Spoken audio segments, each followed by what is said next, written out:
여러분들, 요새 중국이 히토류를 안 팔겠다고 해서 아주 그냥 난리가 났죠. 미중 무역 분쟁도 이 히토류를 중심으로다가 머리 맞대고 싸우고 있습니다. 우리 중국은 미국에다가 히토류 수출 제한을 걸어버리겠습니다 라고 엄포를 놓기도 하고요. 미국은 이에 대응해서 그린란드로 히토류를 캐러 간다느니, 장기적으로는 우주에서 히토류를 확보한다느니 이러고 있습니다. 그래서 오늘 영상은 대체 또 히토류가 뭐길래 미중 무역 분쟁의 키카드로 떠올랐는지, 최근의 히토류를 중심으로 국제관계가 어떤지 아주 쉽고 재밌게 알아보도록 할게요.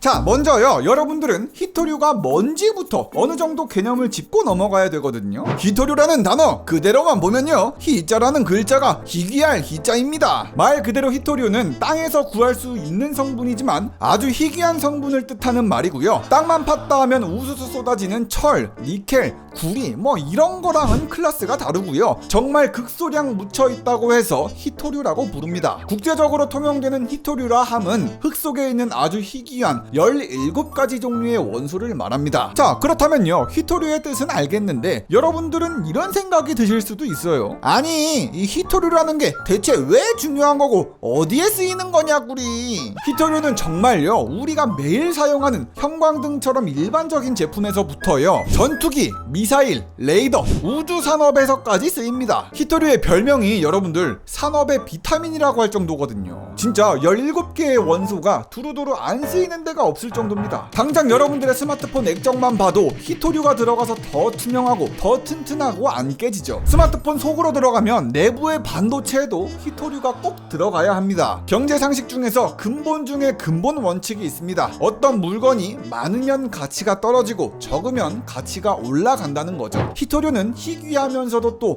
부가가치가 아주 높습니다. 그만큼 비싸질 가능성이 매우 높죠. 이 히토류가 재밌는 게 아주 희귀한 광물질인 만큼 사용할 때도 진짜 찔끔만 써도 효과를 보거든요. 금속이나 재료, 화학을 하는 데 있어서 히토류는 마치 강화 재료처럼 쓰인다는 겁니다. 요게 참 기깔난 게, 자석을 만들면서 히토류인 네오디뮴을 살짝 섞기만 하면요, 자석의 자력이 갑자기 10배 가까이 뻥튀기가 돼버리고요. 철에다가 히토류인 나이오뷴만 섞었더니 갑자기 철 자체의 강도가 4배 가까이 떡상해버립니다. 히토류 조금 발랐다고 해서 뭐 중요한 특성이 4배, 10배씩 강화되는 거면 이건 못 참죠. 무조건 써야지. 히토류는요, 청정에너지인 풍력발전에서도 정말 핵심적인 역할을 하나 하고 있는데, 이 풍력발전기, 거대한 선풍기의 중심에는 모터가 있습니다. 그 모터에는 필수적으로다가 자석이 들어가서 회전을 해야 하는데, 이때 모터는 회전도 빨리 해야 돼. 그 와중에 고회전을 하면서 계속 오르는 고열에도 버틸 수가 있어야 합니다. 일반적인 자석을 풍력발전기에 넣기엔 이런 모터 버티질 못합니다. 얼마 못 가서 뻗어버리죠. 하지만 일반적인 자석에 히토류인 아까 말씀드렸던 네오디뮴을 섞어서 자력을 10배 강화한다면 회전수 오지게 빨라지겠죠. 강화를 뚝딱뚝딱 해서 자석 플러스 1이 된 겁니다. 그리고 나서 이번에는 너무 빠른 회전으로 인한 고열은 뭘로 잡냐? 요것도 히토류인 디스프로슘이라는 강화 재료를 넣고 뚝딱뚝딱만 하면 자석 플러스 2가 됐습니다. 이젠 자석은 고열에도 자석의 성능이 떨어지질 않고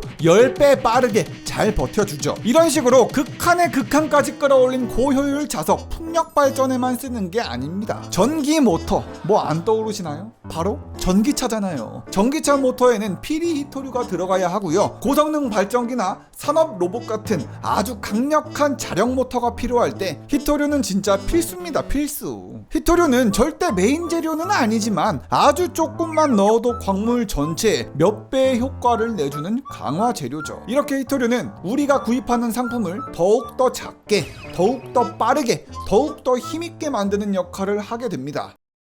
자, 여기까지 해서요, 듣다 보니까 이제 히토류가 좀 개쩐다는 건 아셨을 거예요. 근데 이런 광물질이 마냥 장점만 있는 건 아니고요, 생산하는 데 있어서 아주 좀 큰 문제가 있습니다. 그건 바로 히토류의 특성 때문에 벌어지는 건데, 히토류는 아주 넓은 지역에 아주 조금씩만 퍼져 있다는 겁니다. 보통 우리가 광산이라고 하면은 석탄 광산에는 막 석탄만 많든가 은광산에는 은만 많든가 해야 하지만, 히토류는 그저 답도 없이 널리 분포가 되어 있습니다. 있습니다. 이 넓은 땅에 함유된 히토류의 양은 0.2% 함량밖에 안 됩니다. 나머지 99.8%는 산업 쓰레기, 폐기물이 되어버리죠. 0.2% 함량, 아주 그냥 뭐 과자에 트러플 오일 묻은 수준이잖아요. 너무 없어요. 게다가 히토류는 땅속 깊은 곳에 매장되어 있어서 채굴 자체도 어렵죠. 과장해서 말하면 모래밭에서 바늘 찾기를 해야 합니다. 이 히토류를 찾았다고 한들 정제도 해야 하고 그 어려운 분리 공정까지 필요하죠. 재밌는 점은 히토류가 그렇게 희귀하지는 않다는 겁니다. 어디에나 있긴 하지만 그걸 찾아내서 가공해내고 분리 공정으로 쓸만하게 만드는데 엄청난 비용이 들다 보니까 희귀해진 거죠.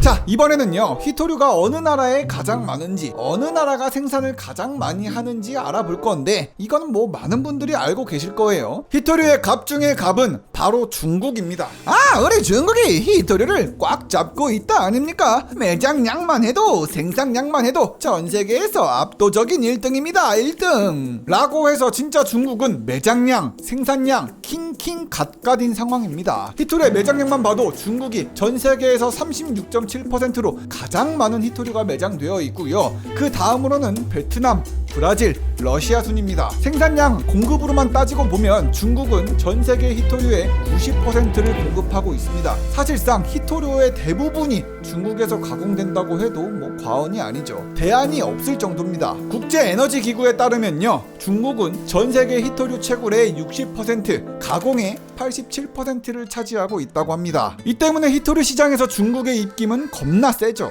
중국은 1990년대부터 히토류 산업에 엄청난 투자를 했습니다. 선진국들이 환경 문제로, 비용 문제로 철수한 이 히토류 시장에 뛰어들어서 전 세계 시장을 장악해냈죠. 그런데요, 분명 히토류는 어디에나 분포는 하고 있거든요. 우리 대한민국만 봐도 충청도에, 강원도에서도 찾아볼 수 있습니다. 그런데 어째서 중국만이 거의 90%가 넘는 히토류 생산을 해낼 수 있는 거냐? 중국이 중국했다 라고 볼 수 있습니다. 중국만이 제대로 된 히토류를 생산해낼 수가 있는데, 일단 아주 저렴한 인건비에 모든 과정에서의 특허와 기술력 다 갖추고 있고요. 히토류를 생산하면서 일어나는 환경 오염 모두 다 감당해낼 수 있는 게 중국이었습니다. 중국은 땅, 노동, 환경 오염을 갈아 넣으면서 히토류를 생산해낸 거죠. 많은 국가들은 히토류 생산 과정에서 발생하는 환경 오염과 노동자의 안전 문제로요, 히토류 생산 자체를 엄두도 못 내고 있습니다. 도저히 채산성도 안 나오죠. 히토류를 캐면서 나오는 엄청난 양의 방사성 폐수와 독성 폐기물, 중국만이 감당할 수 있었습니다. 그러면서도 중국은 다른 선진국에 비해서 거의 절반 가격의 히토류를 수출할 수 있었죠. 가격 경쟁에서부터 잽도 안 되는 미국, 독일, 프랑스는 바로 게임 뭐같이 하늘을 시전하고 죄다 이 히토류 산업에서 발을 뺀 상태입니다. 제가 공급하는 것에 절반가에 중국이 생산해내는데 이걸 어떻게 버팁니까? 히토류를 계속 생산해내느니